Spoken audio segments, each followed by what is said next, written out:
Hello, beautiful people. Hello. Hi. Look. Let me clear my throat. Look. Yo, you know I have this viral video, right? Where I am confronting the man that I reported drugged and raped me for 3 days. Check this out. Let me start by saying, I made it through that. So, do you all think that what you have to say in a negative way could affect me in any way? I made it through that successfully, mentally, physically, emotionally. So anybody who has negative things to say, they slide right off me. Means absolutely nothing to me. Now look, this is what I'm coming to you for. This is what I understand. These people with these negative remarks to say, things like, for example, this is not how a person acts who's been drugged and raped. She doesn't act like a person who's been drugged and raped. Look at how she's approaching him. They say things like, if this really happened, why would she go to the same place? They're saying things like,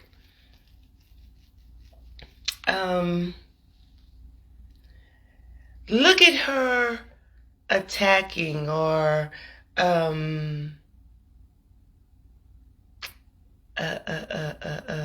going after this man. Women don't know when to shut up.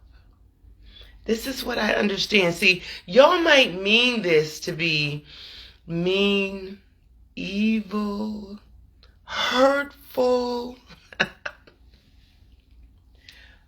But here's how I take it. What I understand is you're not used to seeing a woman in her power. You are not used to seeing a woman who is healed. You are not used to seeing. You have no example of a woman who's not afraid. A woman who understands that these women out here, that these men out here, that people as a collective has been taught to look down on people, victims, especially women of rape, sexual assault. Look down on, keep them in a box, compress, oppress, suppress them. You've been taught that you're supposed to act a certain way to kind of get that attention to be seen as a victim.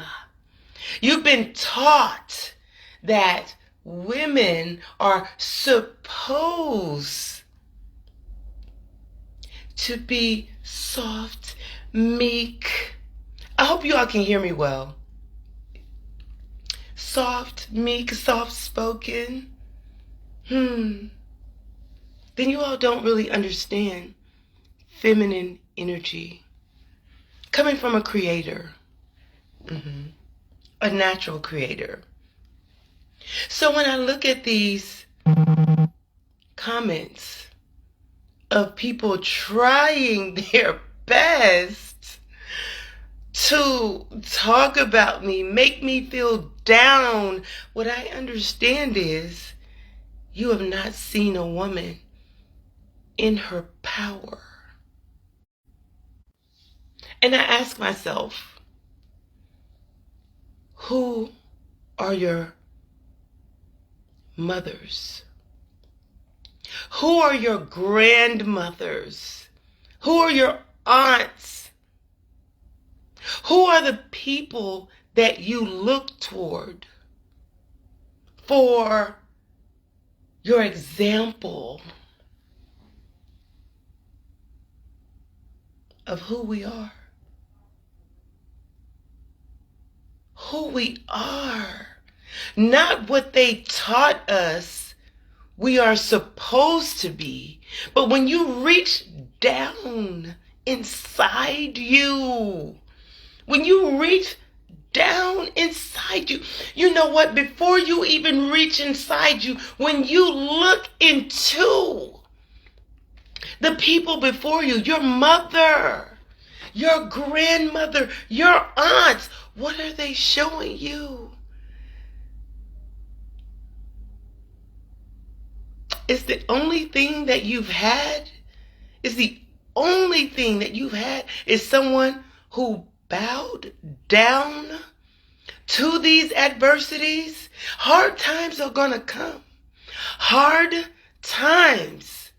Bad things. It happens. It's part of life. And sometimes, y'all, we don't know what to do, where to turn, how to get through this, especially if you don't have any examples before you. So understand this, your number one, your first thing that you're going to do, if you have no one in front of you to show you the way, or there has been an example, what you will do is revert to the programming. You will revert to the programming. But chosen, I'm going to fall back from chosen. I'm going to say, when the program, when you know, when you understand, when you know past the programming, past all of that, that you are worth, you are more valuable than what the programming has led you to. Like you didn't get justice, or you didn't get rightful callings, when you just got ran over, when you see that people are trying to get you to bow down to them, when you see that people are trying to make you believe that you're nobody, that you're not as good as the next person, or you know what, or well, that's your job, you're just a woman. They may not say it like that, but you know what it means. See, when the program, the system, when you have something inside you, some greatness, it's inside you that was instilled, that was there. Maybe you hadn't had to use it yet. Understand, other people saw it when you didn't. You thought you were just being regular. Other people saw it, but you didn't. But sometimes it takes that friction. Sometimes, especially when you're that person that just want to get along, you don't want to cause no waves, no ruckus. You know what I'm saying?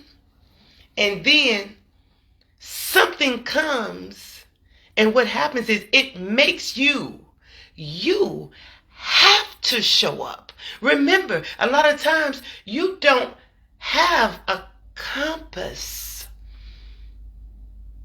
a direction. You don't have someone to look at to say, this is how I'm supposed to do it. This is what is supposed to happen. The only thing you have is what you've been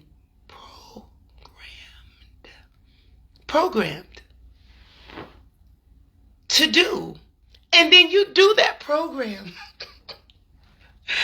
And then something inside you says, they got me all messed up, because the program, the system says, as long as I do this, they're going to do this. They're going to take care of me if someone wrongs me, right? As long as I do this, then they're going to do this, which is furthermore, what it's going to do is it's going to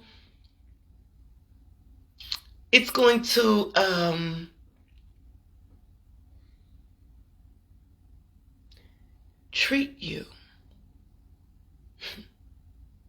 with the respect, rightfulness, fairness. We ain't looking for special favors. We're just talking about fairness. And then we follow the program, and we follow we see that there is none. There is no fairness. There is none. And then we start to identify, this was never about being fair or whatever. This was only about programming, enslaving, keeping you submissive, under. So when you start to fight back, stand up, when you do the work to heal, past what the system tells you, past what the programming tells you, because they tell you you're supposed to sit back, sit down, be a lady, speak when you're spoken to. Let the police take care of it.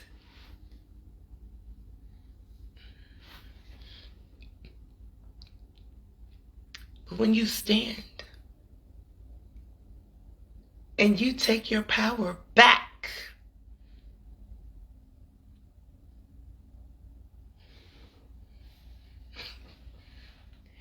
and be like, I wish you would. Today is the day. See, I took it back before, but tonight I get to show you.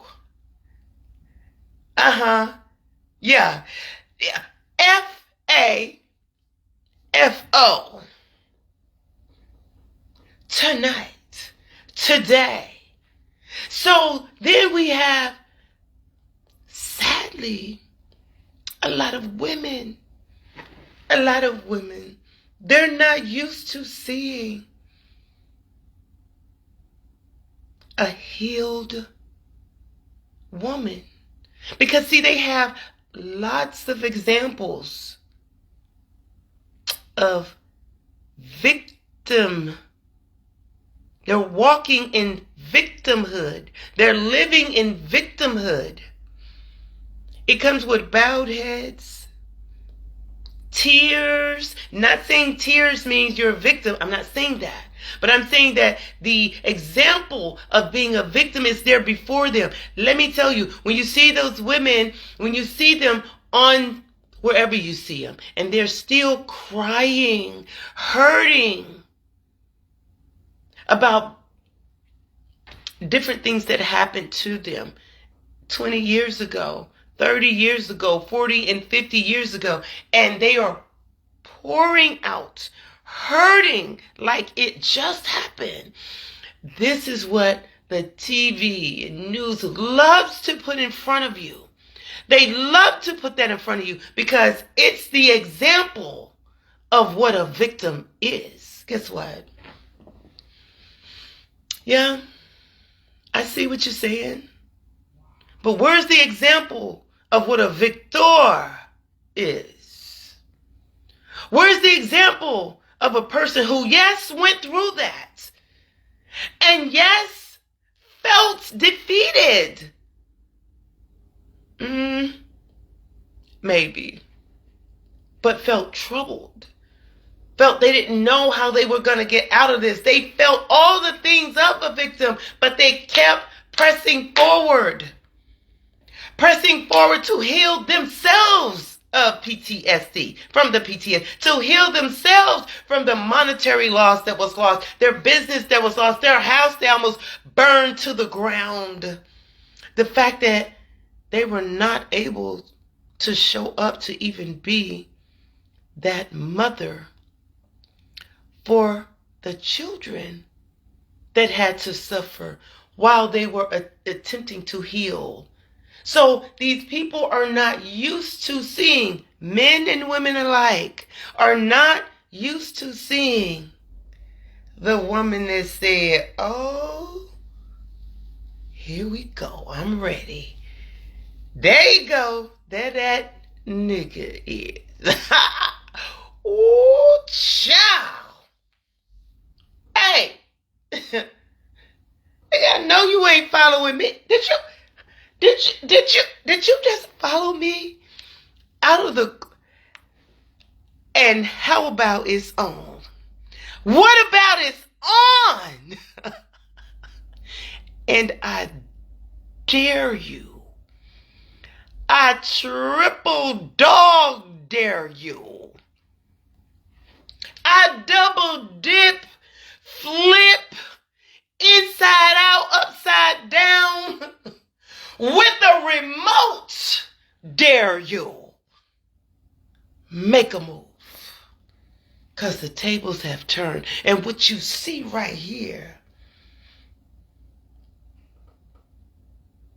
is somebody that's about it, ready for it, and not looking for anybody on the outside to come in and make any amends, make any moves.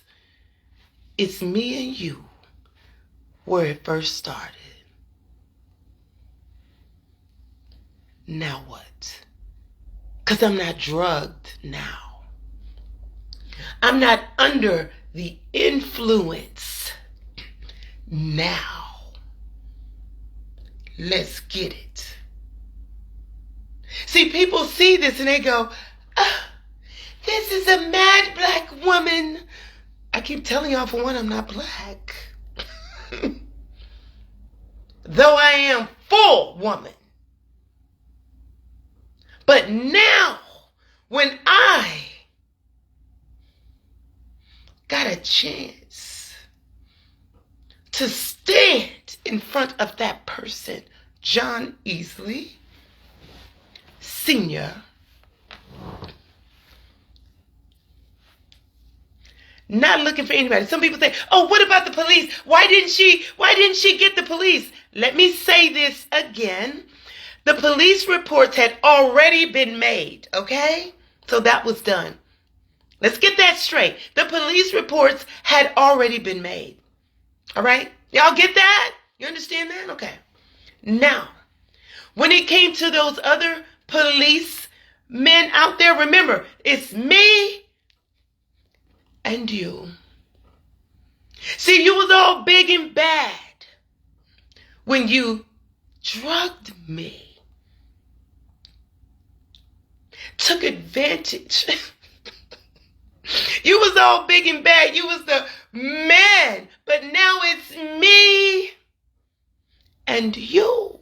I don't want no outside influences. I don't need no help on this. When I asked for the help, when I needed the help, when I was down in a terrible way, PTSD ain't no joke.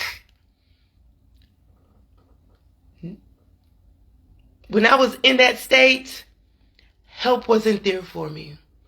So as I rebuild myself, rebuilt my surroundings, rebuilt my family, rebuilt myself. Now, here we go.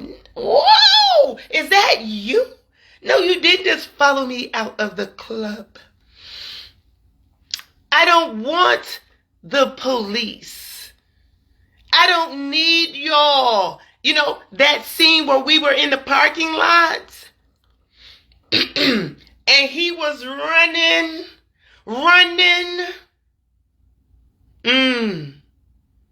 And I'm behind, and I face him. Now.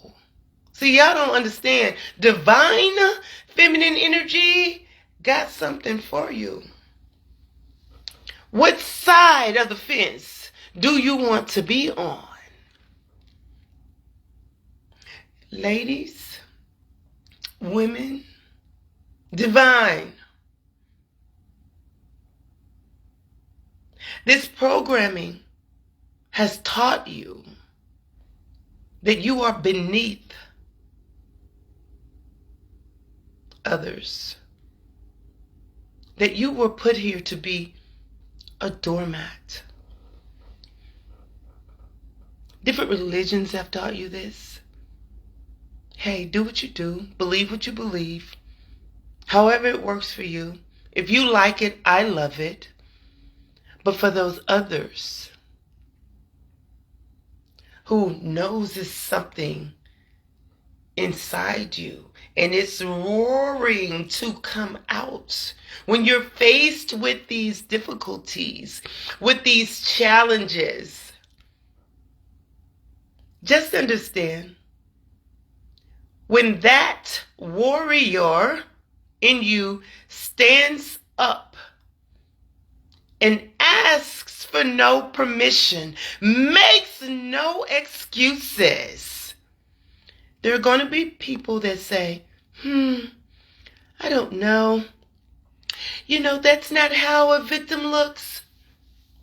That's not how someone who's been victimized look. You know what? They were right when they said that's not how a victim looks, because you're no longer a victim. You are a victor. When they say that's not how someone who has been victimized looks, well, that's a damn lie, because you have been victimized. You just don't walk around in victim mentality, and one that gets a chance to grow in their warrior status, to shake off and shed off those shrouds, that heaviness that they had put on you, to say that you need to walk around for the rest of your life in tears and victimhood and bow down. And when you see the person, be it your daddy, be it your uncle, be it your cousin, be it your brother, whoever it is, to say you have to bow your head, that you're not allowed to face it and tell it like it is. Like you gotta wait on somebody else to come along and say, we'll take care of this or we won't.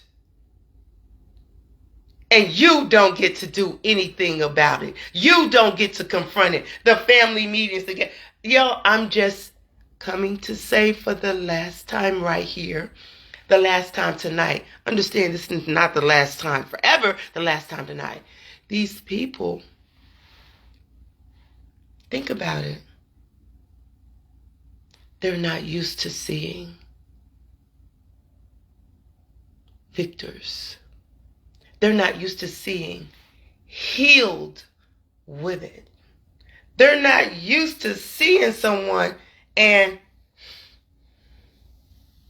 the breath that they get is clear. They don't see a stain on them.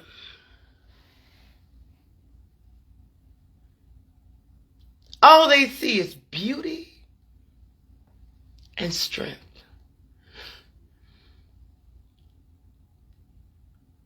So don't take it personal when they say, I don't believe you because you don't look like it. Thank you. Thank you. That's not how someone acts when they've been assaulted. Yeah, if it was an act, how do they act? How are they supposed to act? You, my dear, are still running the program. Wake up. Rise! Divine feminine energy. Rise. Woo! Y'all, I will see you in the rising. Okay? Mwah, mwah, mwah. I wish peace. I wish healing. Healing. But that don't mean they get away with it. Peace, healing, unless it's chaos.